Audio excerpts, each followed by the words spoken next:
La Cour pénale internationale a rendu son verdict mercredi 19 octobre 2016 à l'encontre de Jean-Pierre Bemba, accusé de subornation de témoin. L'ancien vice-président congolais et 4 autres accusés ont été reconnus coupables dans le cadre d'un procès pour crimes de guerre et crimes contre l'humanité. Selon l'accusation, plusieurs témoins auraient présenté de fausses preuves et effectué de faux témoignages devant la justice internationale dans le but d'obtenir l'acquittement de l'ancien chef rebelle.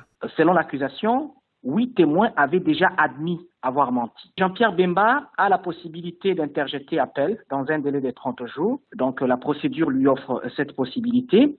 Cette situation soulève encore une fois le débat sur le rôle de la Cour pénale internationale, qui est considéré par les Africains comme étant justement un outil efficace des grandes puissances qui leur permet d'exercer la loi du plus fort sur les Africains. Reconnu coupable de crimes de guerre et de crimes contre l'humanité en vertu du principe de la responsabilité du commandant, Jean-Pierre Bemba a été condamné à 18 ans de prison, la peine la plus lourde jamais imposée par cette juridiction. Il s'agit également du premier procès pour subornation de témoins de l'histoire de la Cour pénale internationale. Cette condamnation porte encore une fois un coup dur sur son avenir politique en République démocratique du Congo, et surtout par exemple pour le MLC, Mouvement de libération du Congo, son parti, et qui doit tout faire, encore une fois, pour maintenir sa lutte politique, mais également continuer à rassurer justement l'opinion congolaise sur sa lutte, parce que parmi les personnes poursuivies avec Jean-Pierre Bemba, il y a par exemple Fidel Babala, un membre très influent, un député du MLC